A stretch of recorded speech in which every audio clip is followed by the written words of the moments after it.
हम तो इस मंच से हमारे पार्टी के अध्यक्ष मल्लिकार्जुन खड़गे साहब को यह गुजारिश करना चाहते हैं कि खड़गे साहब, आप एक तरफ राहुल गांधी और दूसरी तरफ प्रियंका गांधी जी को सारा हिंदुस्तान में ये मोदी जी के खिलाफ जंग लड़ने के लिए तैनात कीजिए।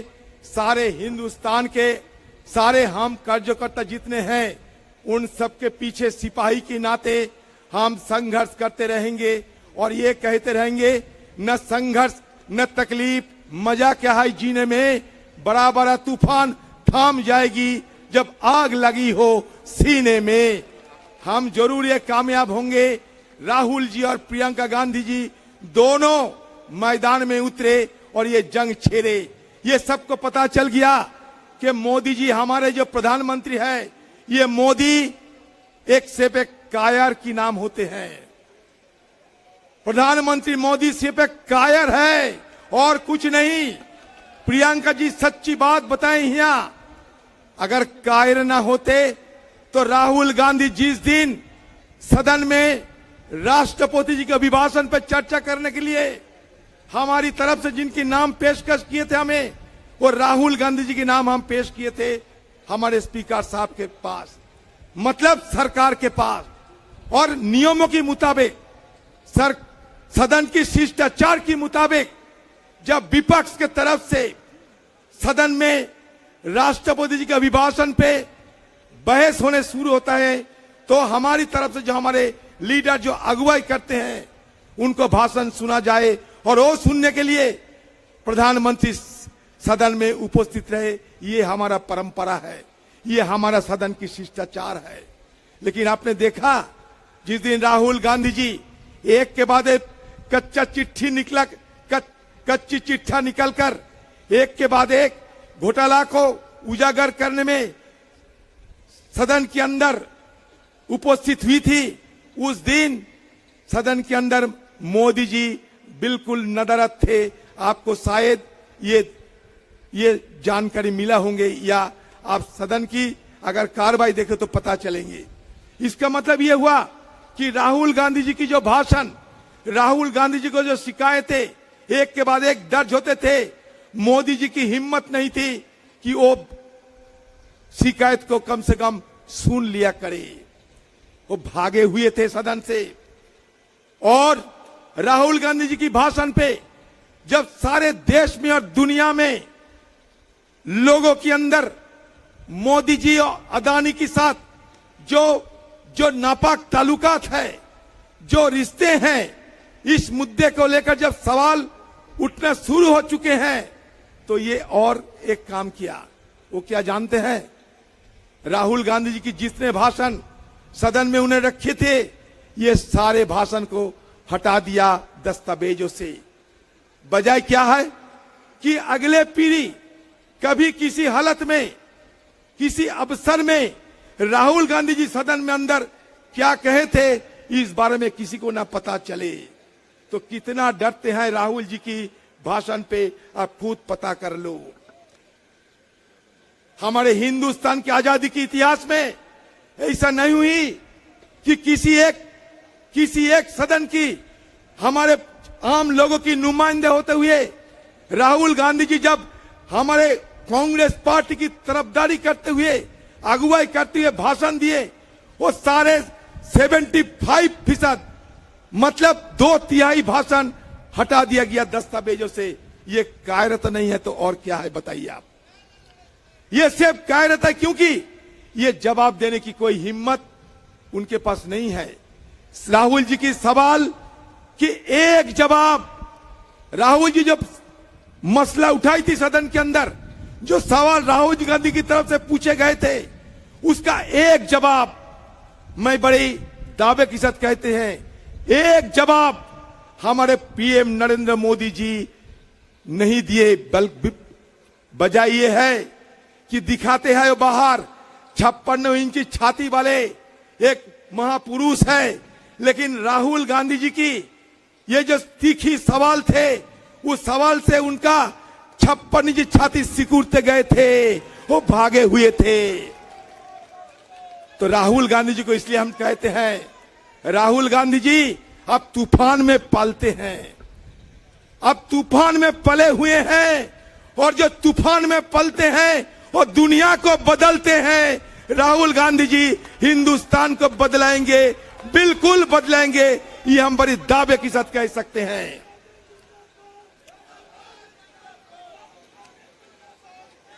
आपको सुनने में और भी हैरान होंगे आप। सदन में हम लोग बहुत सालों से हैं, आप लोगों की दया और दुआ से बहुत सारे हमारे एमपीज भी हैं, सारे वरिष्ठ एमपीज भी हैं। सदन का नियमों के मुताबिक अगर किसी ने किसी के खिलाफ कोई इल्जाम लगाते हैं, सच ये झूठ की बात है, लेकिन जिसके खिलाफ अगर इल्जाम लगाते हैं उनका ही अधिकार होते हैं इसका जवाब देना। मान लीजिए मैं आपके खिलाफ कोई शिकायत दर्ज करते हैं सदन के अंदर, सदन के नियमों के मुताबिक ये जवाब देने का अधिकार हमें मिलते हैं। और हमारे सदन के अंदर एक रूल बुक्स होते हैं, और रूल्स बुक के अंदर 357 मतलब 357 नियमों के मुताबिक राहुल गांधी जी की ये जवाब देने की हक बनते थे, अधिकार बनते थे। रोजाना हम लोग सदन के अंदर ये गुहार लगाए करते थे कि हमारे नेता राहुल गांधी जी के खिलाफ हिंदुस्तान की 4 मंत्रियों ने एक के बाद एक झूठा इल्जाम, निहायत ही झूठ इल्जाम, भद्दे इल्जाम लगाए थे। तो इसके चलते उनका अधिकार बनते हैं कि इनको जवाब देना चाहिए, लेकिन वो मौका राहुल गांधी जी को नहीं दिया गया। मुझे तो कभी कभी लगता है ये रूल्स का मतलब क्या होते हैं, ये रूल्स या फूल्स, ये पता नहीं, रूल्स फॉर द फूल्स या फूल्स फॉर द रूल्स, ये मुझे पता नहीं। आज क्या होते हैं, हमारे लोकतंत्र की धज्जियां उड़ाए जा रहे हैं। मैं बिल्कुल ये कहना चाहते हैं, सदन के अंदर हो, सदन की बाहर हो, हिंदुस्तान की लोकतंत्र की धज्जियां, ये सत्तारूढ़ पार्टी जो आज सत्ता पे आए हैं, इनकी बदौलत रोजाना होते रहते हैं। मोदी जी, आप राहुल जी के सवाल की जवाब से ज्यादा दिन भागने नहीं पाओगे। राहुल गांधी जी की सदस्य पद आप खारिज किए हैं। आप सोच रहे हैं कि बड़े बहादुरी कर दिए हैं, बड़े बहादुरी कर दिए हैं आप। आज कायरता की चल इलावा और कुछ नहीं है। सारे हिंदुस्तान में मैं बड़ी दावे के साथ कह सकता हूं, राहुल गांधी जी की समर्थन में एक नए तरीके से लहर पैदा हो चुके हैं। राहुल गांधी की समर्थन में सारे हिंदुस्तान में एक लहर पैदा हुए हैं। लोग राहुल गांधी जी को समर्थन करने लगे हैं। हमारे सारे विपक्ष एकजुट हो चुके हैं। इसका मतलब आज नहीं तो कल हिंदुस्तान की सत्ता से मोदी जी आपको चले जाना तय हो रहे हैं। आप निश्चित रहिए, ये अहंकार हिंदुस्तान के लोग बर्दाश्त नहीं करेंगे। क्या इल्जाम लगाए हैं आप? राहुल गांधी जी लंदन में जाकर देशोद्रोही की बात की है। मैंने कल एक अवार्ड लेने गए थे प्रोग्राम में, मैंने हुआ एक बात रखे थे। क्या रखे थे जानते हैं? मैंने कहा criticism against the government should not be constitute as a conspiracy against a country. हम लोकतंत्र में रहते हैं, ये हमारा फर्ज बनते हैं लोगों की समस्याओं को, लोगों की दिक्कतों को, लोगों की गुस्से को सारे सदन पे लाए और वहां सरकार को ध्यान आकर्षण करने के लिए हमें ये सदन के अंदर जो अवसर मिलते हैं उसको सही सलामत इस्तेमाल करें, ये हमारा फर्ज बनते हैं। आप लंदन में राहुल गांधी जी क्या बात रखे, उसको लेकर सदन में आके शुरू के दिन से राहुल गांधी जी माफी मांगो नारा लगाना शुरू कर दिया। हिंदुस्तान में बहुत सारे वरिष्ठ लोग हैं, बुजुर्ग लोग हैं, ज्ञानी पंडितों हैं। कभी आजादी के इतिहास में ऐसा कभी देखे हैं कि सत्तारूढ़ पार्टी खुद सदन में आकर मंत्रियों को अगुवाई में सदन ठप कराते हैं और दूसरी तरफ कहते हैं कि गणतंत्र के सबसे बड़ा महापंचायत होता है पार्लियामेंट, और वो पार्लियामेंट में आकर आप सदन को ठप कराते रोजाना, क्योंकि आपका एक ही टारगेट है, आपका एक ही मकसद है कि राहुल गांधी जी की छवि को धूमिल कराओ किसी हालत में, क्योंकि भारत जोड़ो यात्रा के उपरांत सारे हिंदुस्तान में राहुल गांधी जी की नया अवतार में लोगों ने उनको आविष्कार कर चुके हैं। Rahul Gandhi ji has been discovered by the people of this country in a new incarnation. Yes, in a new incarnation. इसलिए घबराए हुए बीजेपी पार्टी मंत्रियों को अगुवाई में, कभी सुना है ना देखा है कि मंत्रियों की अगुवाई में सदन में सत्तारूढ़ पार्टी खुद सदन को ठप कराते हैं, वो भी सिर्फ राहुल गांधी जी की बदनाम करने के लिए। तो मैंने गया स्पीकर साहब के पास, मैंने गया सत्तारूढ़ पार्टी के मंत्रियों के पास, मैंने कहा ठीक है, आपको लगता है कि राहुल गांधी जी देश विरोधी वक्तव्य पेश किए थे लंदन में, ठीक है, फिर इस पर क्यों ना चर्चा हो जाए कि देश को भी पता चले राहुल गांधी जी किस बयान देश की खिलाफत के चलते और किस बयान देश की हित के लिए, ये भी तो लोगों को पता चले।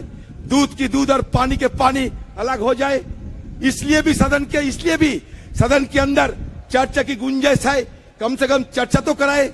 हम राहुल गांधी जी को पेश करेंगे, आप भी आपके सारे मंत्रियों को पेश करो, सदन पे अंदर चर्चा हो और लोग तय करे राहुल गांधी जी सच कहा, ये राहुल गांधी जी झूठ का, लोग तय करे। यही तो लोकतंत्र होते हैं ना।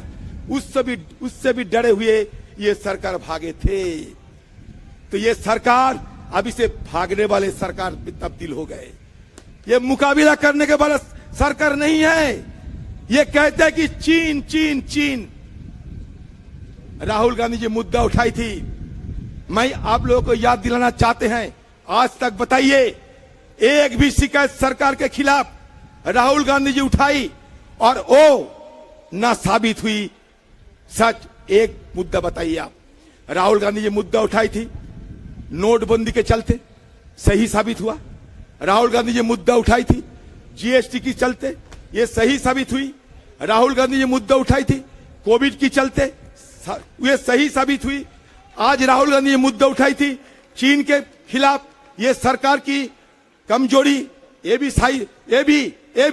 सच साबित हो चुकी है, क्योंकि हमारे विदेश मंत्री जयशंकर कहते हैं कि चीन के साथ लड़ने के लिए हमारा वित्तीय ताकत नहीं है। ये मैं नहीं, राहुल जी नहीं, खुद हिंदुस्तान के विदेश मंत्री कहने हैं। इसके मतलब क्या होते हैं? राहुल गांधी जी जो शिकायत लगे हैं, एक के बाद एक शिकायत सच साबित होते जा रहे हैं।